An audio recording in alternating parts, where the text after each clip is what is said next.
হ্যাঁ, আজকে তো দেখতে পেলাম, আজকে যে বিজয় র্যালিতে বিএনপির তো বিশাল একটা র্যালি, তাতে আমার তো মনে হলো যে একটা বেশ উৎসব মেজাজ এবং তারেক রহমানের বক্তব্য সেটা প্রতিফলন ঘটলো।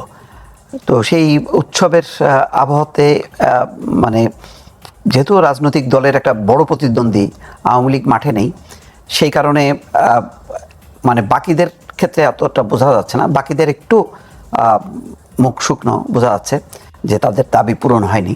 তবে শেষ পর্যন্ত আমার ধারণা যে এই নির্বাচন থেকে দূরে থাকার বাস্তবতা এখন আর নেই, কারণ জামাত যতই, এটা হলো হয়তো বার্গেনিং পয়েন্ট, মানে ক্ষমতায় আসার জন্য একটা এক ধরনের বিএনপি ক্ষমতাসীন এরকম একটা প্রতিপন্ন করে তারা আরেকটা আবহাওয়া গড়ে তোলার চেষ্টা করবে।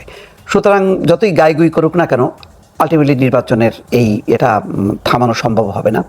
তবে আমি যেটা বলবো, এই রমজানের আগে না বলে বলা উচিত ছিল ডিসেম্বরের মধ্যেই, সেটা আরও ভালো হতো, কারণ এত লম্বা সময় নেওয়াটা, কারণ ইতিমধ্যে আইন শৃঙ্খলা পরিস্থিতির যথেষ্ট অবনতি হয়েছে, আর সময় যত এগুলি বাড়লে মানে ইন্টারিম গভর্নমেন্টের অনেক বেশি জটিলতাও বাড়তে থাকে। সেই মানে জটিলতার অনেকগুলো ধরন আমরা দেখছি, দাবি দাওয়া বাড়তে থাকবে নানান পেশাজীবী বিভিন্ন সমাজের নানান স্তরের মধ্যে, এবং রাজনৈতিক দলগুলোও তো ক্ষমতায় আসার জন্য এক ধরনের প্রতিযোগিতা করবে, ফলে এক ধরনের বৈরিতা বা থাকবে। এবং এই কারণে আমি দেখলাম যে তারেক রহমানের একটা বক্তব্য যে মুখ দেখা দেখি বন্ধ হয় এমন যেন পরিস্থিতি তৈরি না হয়, এটাও একটা বার্তা যে এখন পর্যন্ত কোলাকুলি আমরা দেখলাম গতকালকে মানিক মিয়া অ্যাভিনিউতে, কিন্তু সেখানেও একটা অনুপস্থিত অনেক সিনিয়র নেতার, বিশেষ করে বাম গণতান্ত্রিক জোট, তাদেরকে দেখলাম না। ডক্টর কামাল হোসেন ওনাকে দেখলাম না, মুজাহিদুল ইসলাম সেলিম, তাদের উপস্থিতিটা দরকার ছিল, কারণ সেই ক্ষেত্রে আমার খণ্ডিত মনে হয়েছে। ফলে এখন নির্বাচনটা কতখানি মানে খুব উৎসবমুখর হবে কিনা, মানে অর্থাৎ আমরা যদি পুরনো আমলে ফিরে যাই সেই তত্ত্বাবধায়ক সরকারের সময়টায়, ওইটা বোধহয় আর হবে না, কারণ বড় একটা শক্তি আওয়ামী লীগ নেই মাঠে, এই জায়গাটা পূরণ করতে পারবে না। জামাত যতই চেষ্টা করুক না কেন, তারা যেহেতু একটা বিশেষ রাজনৈতিক দল, সুতরাং এমনি গণতান্ত্রিক আবহে যেই রাজনৈতিক দলগুলো আগে ক্রিয়াশীল আমরা দেখতাম, সেটা তো বহুকাল দেখি না। 15 বছর আগের স্মৃতিটা যদি আমরা নিয়ে আসি, তখন আমরা দেখতাম, তো সেইটা কিন্তু অনুপস্থিত থাকবেই। ফলে যতই বিএনপির একটা উৎসব থাকবে, সেটা এক ধরনের একতরফা থাকবে, এবং শেষ পর্যন্ত নির্বাচনটা হয়তো অতটা একতরফা হবে না, কিন্তু খুবই অংশগ্রহণমূলক হবে, খুবই প্রতিদ্বন্দ্বিতামূলক হবে আমার কাছে এখন পর্যন্ত হয় না। তবে রাজনীতির কিন্তু গতি প্রকৃতি পাল্টে যাচ্ছে, তৃণমূল পর্যায়ে জামাত যথেষ্ট শক্তিশালী হয়ে যাচ্ছে, ফলে তাদের উত্থানটা যদি সামনে চলে আসে, তখন আবার অন্যরকম একটা রাজনৈতিক আবহাওয়াটা দেখা যাবে, যেটা আমরা অতীতে দেখি নাই। এই পয়েন্টটা নিতে চাই আমি। মাসুদ কামাল আমাদের সাথে আছেন, যে জামাতের উত্থানটা আসলে তৃণমূলের পর্যায়ে অনেক বেশি হচ্ছে কিনা এবং রাজনীতির গতিপথ পরিবর্তন হতে পারে কিনা, এটা একটা প্রশ্ন। যেমন তেমন এই প্রশ্নকে সামনে রেখে বা এই আশাতেও হতে পারে জামাতে ইসলাম হয়তো মনে করে যে আরও দিন গেলে তারা আরও বেশি শক্ত হয়ে এখানে বসতে পারবে, আরও বেশি বিএনপি অনেক দুর্নাম কামিয়ে ফেলবে, আবার আওয়ামী লীগও মাঠে নাই, কাজে তাদের একটা অবস্থান তৈরি হওয়ার সম্ভাবনার জায়গা সামনে আছে, এবং তারা কিন্তু স্পষ্ট মনে করে যে সরকার গঠনের মতো তাদের অবস্থান। আপনার কি মনে হয় আসলে সেই জায়গাটা তৈরি হবে নির্বাচনের আগে?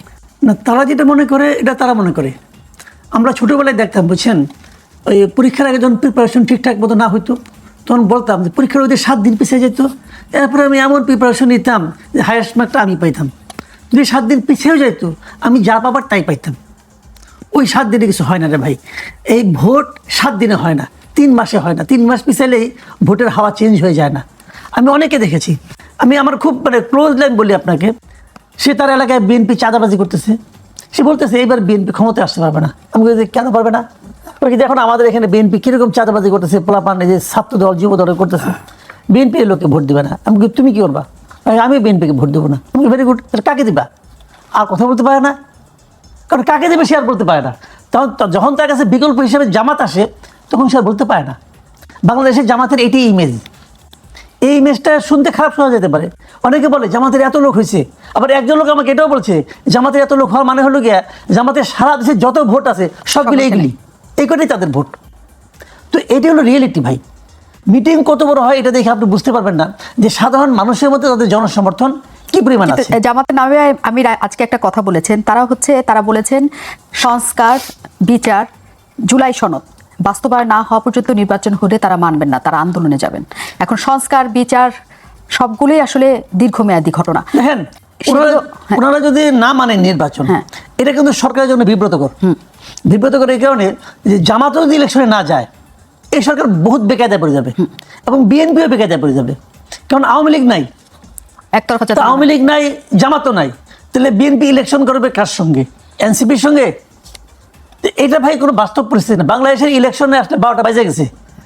আপনি যে ইলেকশনটা করতেছেন উনি অনেক বলতেছেন কিন্তু ইতিহাসের সর্বশ্রেষ্ঠ নির্বাচন উনি দিবেন, উনি কিন্তু বলেছেন এই কথাটা, উচ্চারণ করেছেন। কি বুঝে বলছেন আমি জানি না, উনি ইতিহাসে বুঝেন কিনা জানি না, সর্বশ্রেষ্ঠ বুঝেন কিনা আমি জানি না।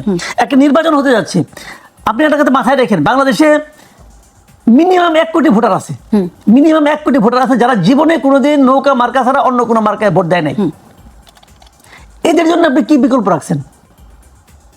আপনি এদের জন্য কি বিকল্প রাখলেন? একটা নির্বাচন আপনি করবেন, সেই নির্বাচনে এটা বিপুল নির্বাচনটা আপনি কার জন্য করবেন? পলিটিক্যাল পার্টির জন্য নাকি সাধারণ মানুষের জন্য?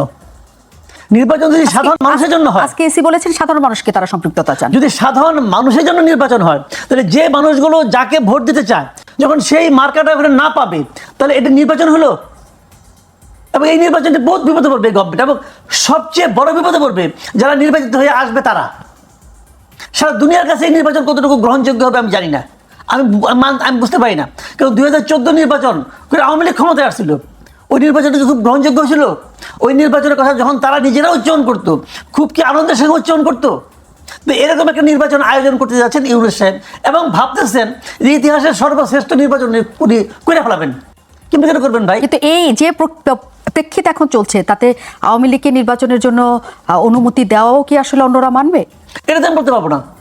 আওয়ামী লীগের নিষিদ্ধ আমি কই নাই, ওই ঝামেলা আমার ফেলান কেন? ওটা ইউনূস সাহেব বুঝবে, উনি কী কারণে করছেন, কী করছেন না করছেন উনি বুঝবে। এটা বিষয়টা কি হবে যে নির্বাচনে উনি যে কাজটা করতে যাচ্ছে, এই কাজটা করার পর সারা দুনিয়ার মানুষ কিন্তু উনি যা বলবে তা ওইটাই কিন্তু হবে না, ওটা কিন্তু ওটা হবে না। কিন্তু হিউম্যান রাইটস ওয়াচ কি বলছে যে আগে যা ছিল মানবাধিকার পরিস্থিতি এখন ওরকমই আছে। এটা উনি মানবে? যে ক্ষমতা থাকে সে মানে? আগে দেখতাম হাসান মাহমুদ বলতো না ওরা ভুল করছে, ওরা টাকা খাইয়া করছে, বিএনপি তাদের টাকা দিচ্ছে, জামাত তাদের টাকা দিচ্ছে বলছে। এখন কে টাকা দিচ্ছে? এখন আওয়ামী লীগ টাকা দিচ্ছে। তাহলে এই সমস্ত আন্তর্জাতিক সংগঠনগুলো কি বিরোধী দল থেকে মাল খায়? ভাই এইগুলো জানেন, শোনেন বিষয়টা হলো কি, ওই যে বলে না যে লাও সেই কদু, আসলে ওইটাই। মুখে বলতেছে, কেউ কিছু বলার সাহস পাচ্ছে না, কেউ বলতে পারছে না। আপনি এমন একটা এনভায়রনমেন্ট আপনি ক্রিয়েট করছেন যে আওয়ামী লীগের লোক বলতে পারছে না যে আমি কোথায় ভোট দিব। Is it democracy? এখন জনগণের সম্পৃক্ততা চাচ্ছে সিএসি। তিনি বলছেন যে সবাইকে নিয়ে তিনি নির্বাচন করতে চান, যাতে দলগুলো আর ব্যাপারে তারা যত না আগ্রহী তার চেয়ে বেশি জনগণ যাতে 16 বছর যারা ভোট দিতে পারেন নাই তারা যাতে ভোট দিতে পারেন। আপনি বলছেন তাহলে যারা নৌকায় ভোট দিতেন তারা কাকে ভোট দিবেন? সেই প্রশ্নটা তো রয়ে যাচ্ছে, কিন্তু সেই প্রশ্নের উত্তর বা সেই পার্সেন্টেজ ভোটার কোথায় আসলে যাবে সেই উত্তর আমাদের কাছে এখনো জানা নাই। নিশ্চয়ই মুস্তাফা ফিরোজের কিছু বলার আছে, কিন্তু আমি একটু বিরতি নিয়ে বরং সেই আলোচনা তারপরে ফিরতে চাই।